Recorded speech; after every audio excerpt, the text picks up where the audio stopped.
Hi everyone, this is Jim. Welcome to this Blitz chess postmortem, a postmortem of my Blitz game number 465. I played e4, my opponent played c5, and we'll get a Sicilian defense. And let's see, we stay in normal lines for a while, knight c6, one of the respectable ways to play, and I go with d4, he takes, I take. And now at this point I was really expecting either e5 immediately, the Kalashnikov, or knight to f6, forcing knight c3, and then e5, the Sveshnikov. Those are the main ideas when the main lines I usually see, rather, when this knight move is played instead of d6. But now he just plays d6 anyway. So we've gotten into Sicilian by somewhat of a different move order. And because of this move order, because he hasn't played knight f6, I do have the chance to play c4 here, and I probably should. This is the Roxy bind setup. And it's possible here because he hasn't played knight f6 and attacked this pawn, so he hasn't forced me to play knight to c3, blocking the c pawn. So, and I've been wanting to get some more experience with the Roxy bind setup, so it's kind of a shame I didn't spot that, but I played knight c3 kind of routinely. Anyway, he continues with bishop d7, also in somewhat of an unusual vein. Could have developed the knight there to go back into normal lines. Bishop e3. Knight f6. So he's getting all the normal moves in, just playing them in a slightly different order. I decided to go for the English attack setup with f3 and queen d2 and castling queenside, which is useful against a wide range of Sicilians. And he ends up transposing into a dragon variation with g6, queen d2, and bishop g7, and you'll see the number of games played in this position has suddenly gone up. We're from 0 or 1 games up to a fair number of games at this point after 9 moves in the database. It's a pretty reasonable number of games, and the main moves here are bishop c4, castling queenside. I kind of like to leave the bishop back on f1 here and wait and see where it's best deployed. So that's why I usually play the castling line. I think black can get away with the move d4 in that d5 in that case, and it's kind of an interesting tactical line. But anyway, he played h5. Oh yeah, maybe not, because let's back up. Oh yeah, he hasn't castled yet. Yeah, so I don't think d5 is a move here. But castling or rook c8 are the moves here. But he played h5. Again, kind of forging his own path. And let's see, I play the move h4, which I think is a pretty logical way to play. The chess engine doesn't approve at first, but the idea is with these setups is that you're going to castle on the queen side, black is going to castle on the king side, and then you're going to pawn storm the king. The one reason why you might question this is he hasn't yet castled on the king side. But I think he has to castle there eventually. It doesn't look like the queen side is going to be all that safe for him with the open c-file. I mean, with his castled king over here, he's going to have trouble making use of that open c-file, which is usually the source of black's counterplay. So anyway, we're out of the opening book here. He goes a5. And I am still keeping some advantage through most of this. So bishop e2 pushes on with a4. And at this point, I decide to stop the pawn before it can cause damage on my queen side, and then he plays queen a5. So all in all, I think this has been very creative and interesting play from black. And this I particularly like. He's gotten the queen out only after he pushed the a-pawn. Queen here is often an idea in these Sicilians, but he's developed it at a time where it's supported by the rook. So I don't have any of these ideas of knight to d5 with a discovered attack on his queen, because his queen is protected, so there's no force to that discovery. So that's a very interesting way to play. The chess engine is not really approving. Let's see, knight d to b5 it's recommending here. Okay.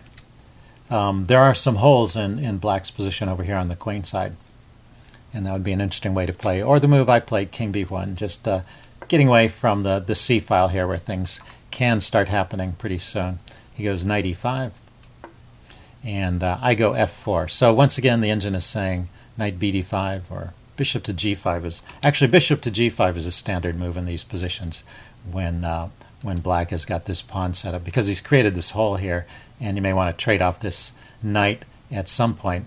But I come up with a different plan for my dark squared bishop. I don't think it's too bad. So maybe not the top choice of the engine, but still keeping some advantage. I chase his knight off of this good square.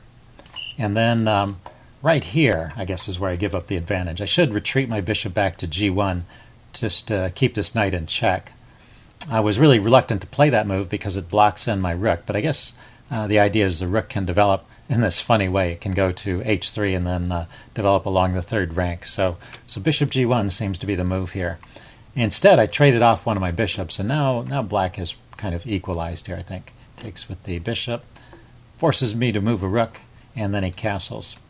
And he's pretty solid here. He has prevented me from opening lines by placing a piece on on g4 here. It blocks my pawns from coming forward and opening up lines against his king. So interesting way to play. And certainly black is equalized here. And maybe after this move knight f3, maybe starts to be a little bit better. Okay, he plays rook fe1. But it stays in the range of even for a while. So let's go through. This is a long game, so let's go through a few moves.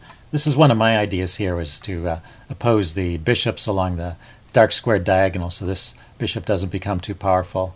And it also guards against exchange sacrifices on c3. He plays rook e to c8. I go e5. You know, I wonder if that was a mouse slip, because he moved his rook first to e8, and then he moved it to c8, and I don't know what it was doing on e8. No, oh, maybe he was preparing to move e5 and then decided against it. Anyway, so I push e5 myself. I want to kind of bust things up a little bit, open up some lines to his king if I can, or at least open up the center. So he took, I took back, and then he goes knight to d5 here, hitting my queen. Cancel that, d5. Hitting my queen and the knight here, putting more pressure on the knight. So I take, he takes. Yeah, let's see. And then by this point, black has got a significant edge here. So let's see, where did that happen? Right here. It says I should take with the rook. Oh, that's interesting. Rook takes. Hitting the queen and activating this piece and putting some pressure on this e-pawn here. Very interesting. So the queen has to run back to d8. So yeah, I guess that's stronger. And it leaves this... well, the rook is maybe a little bit insecure there because it can be exposed to an attack from the bishop. But, well, after it moves away from that square, the bishop is once again facing off against black's dark squared bishop, which is kind of what I wanted. So this f takes e5, and this is where black starts to get an edge. And now black keeps the edge for quite a while. Takes. I think the rest of the game black keeps the edge, actually. Bishop to c3. Queen to c4. Let's go forward through some moves here and get to the next kind of critical point. There's a lot of maneuvering here, but it stays in the range of slightly better for black. Yeah, it's been about this range for a while. So black is just better here, and I can't seem to find ways to break through. He seems to be guarding against all of my pawn breaks. Maybe these ideas here would eventually bear fruit. Right here, the engine is saying I should try queen to f1, queen to e2. And it doesn't like my move, rook h to e1, which seems really natural to me because of bishop to e6. Okay, he didn't play this way. But this is kind of interesting, threatening mate here. I would take the bishop. Ah, I see the problem. I take the bishop and I lose the exchange here because he can take here with attack on my queen. It's a tempo move. And then he can get the knight. Or he takes with the queen even. So, yeah, so he could have won the exchange there. And if I don't take that bishop after he plays bishop e6, what else is there? Rook to d3. Yeah, he's invading with a lot of trouble. Okay, so he missed a shot there. Instead he played bishop takes g5. So let's go forward a few moves. He's still better, but not overwhelmingly. And then this move, e6. Yeah, that was definitely a mistake. So e6 blocks things up, prevents my ideas, but well, it also kind of traps his bishop.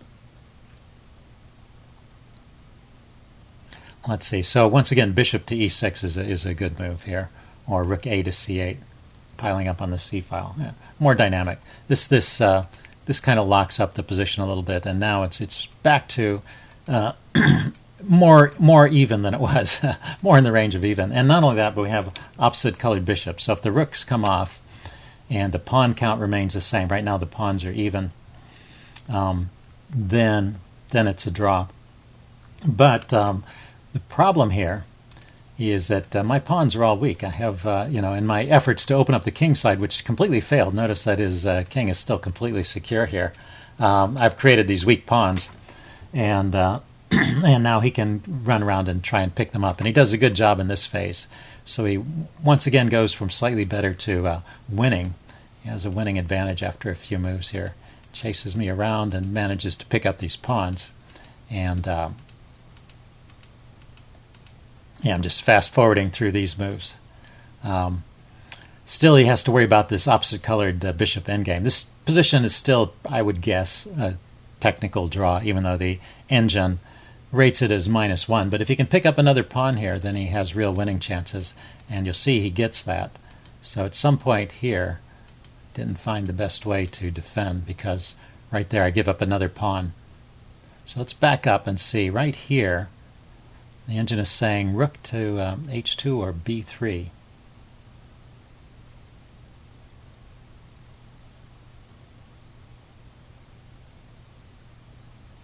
Oh, I just moved bishop to b4 and gave up on this pawn. That was what I did. Yeah, so any other move, basically, any other move besides bishop to b4 holds on to this pawn and probably maintains the draw. So this move here is another move that is probably losing. So he just grabs the pawn here, and rook to f4 while I activate my rook, and he goes for this trade. The trade, I would keep the rooks on here, honestly, and try and use his bishop and his rook to attack on the light square, see if he can round up some more pieces and then start pushing round up some more pawns, rather. And after that has played itself out, then start pushing these pawns forward. He has a nice group of pawns here. But instead he goes for the bishops of opposite color endgame.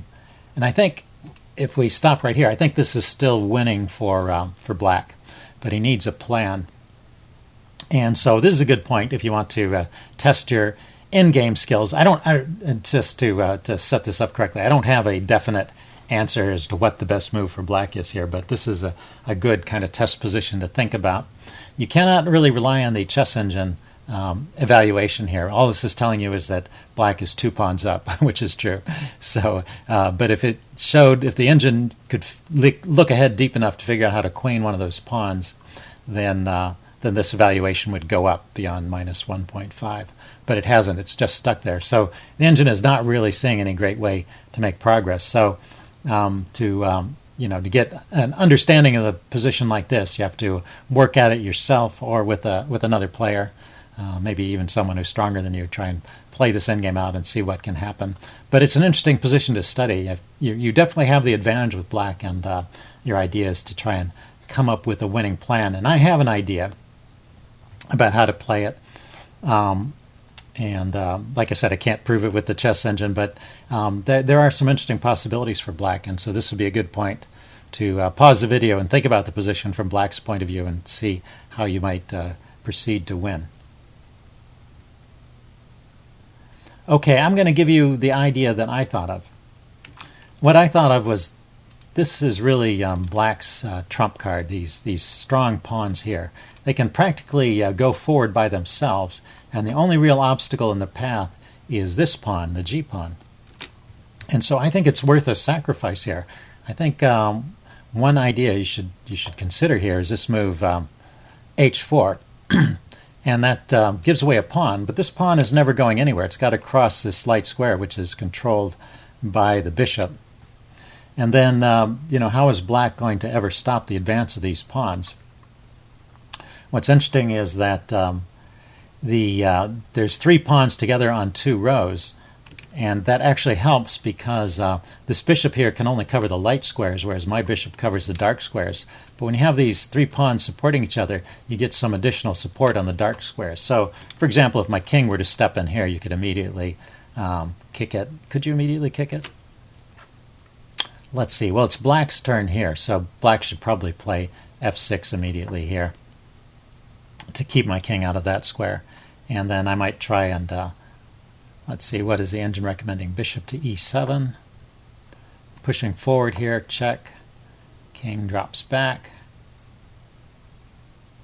It's funny. Yeah, I would go to this square so as to be able to go in front of the pawns. It's funny that this square blocks the bishop, and then f4. So you can maybe charge forward. If the king tries to step into this square, you can always chase the king away with the bishop. So that's not good for white. What's good for white? b4. Trying to maybe get some action over on the other side of the board. And then, well, the king could come in here, or the pawn could come forward.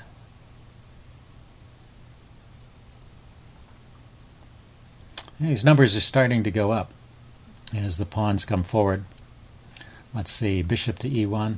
So anyway, that's the kind of idea I had in this position. Sacrifice a pawn to get rid of this pawn that was on the get rid of this pawn that's on the g file. Sacrifice the h pawn.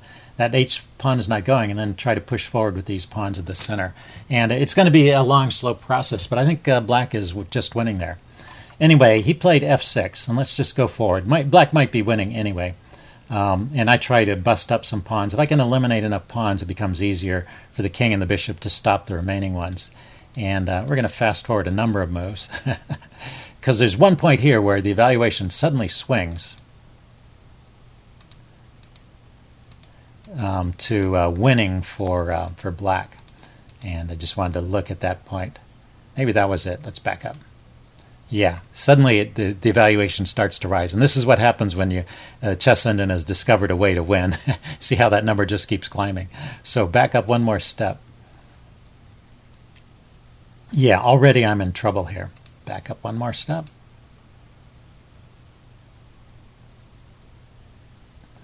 Yeah, so it looks like these pawns have advanced far enough that he really has some winning chances here. Once again, this evaluation is climbing as the engine is looking further and further ahead. I've kind of placed my pieces optimally. I've got my king in front of these pawns and my bishop over here stopping these pawns, but he's stopping my pawns from coming forward, so I can't really get any counterplay. I'm reduced to kind of passive activity, and it looks like with proper play, black can win from here. So he maintains this win for a while. Let's see, and then it changed all of a sudden. Here. Went back to 2. So what could he have played here? e4, just pushing on with the e-pawn. So he retreated with his king to e4, blocking his pawns. And then this move here allows me to trade. So something in that sequence. I guess even after that king e4 move, we see here he's still winning. But right here with this f4 move, and I can play bishop takes f6. Yeah, he's giving away some pawns here that he doesn't have to give away. So I took here first, and then he takes, and then I take. And yeah, at this point, maybe it's a draw. The game did end up in a draw, and I don't think there was another point here where the evaluation really starts to climb. Kind of hold this position. Oh, there again. Once again, he's better at this point. Okay, yeah, I take it back. He's still winning, even after giving me one pawn. It's just difficult for me to stop these two pawns, and I never get any counterplay over here, so it looks like he's still effectively a couple pawns up.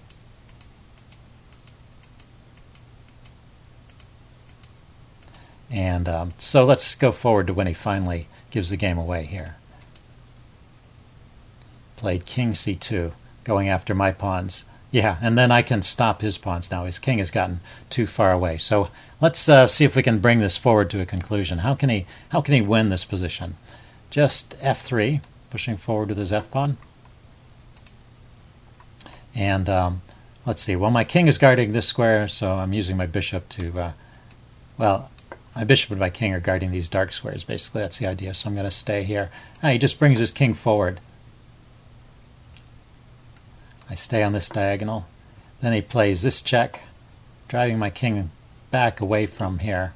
And then he pushes on, giving up the bishop, but getting a queen. Or so that's winning. And let's see, the other way for me to play it is to take here. And then he takes back. This is kind of cute. Well, you have to watch out for stalemate tricks. My king has no moves. But I have a move with my pawn. And he can take en passant. And I have a move with my other pawn. And now he just has to... yeah, he can mate me. He can mate me before I queen. So he never has to worry about letting my king out of the box. Okay, so that's the win here. And so his big mistake was abandoning his pawns over here with his king and going after my pawns, which are no threat. They're held by his pawns, so he doesn't have to worry about them. He went king c2. And now it finally really is a draw. And we go forward many moves. Not that many. And he agrees to a draw here. So anyway, interesting game. Little in-game practice for you guys. Hope you guys enjoyed it. Leave any comments you have in the section below, and I will see you again soon. Bye.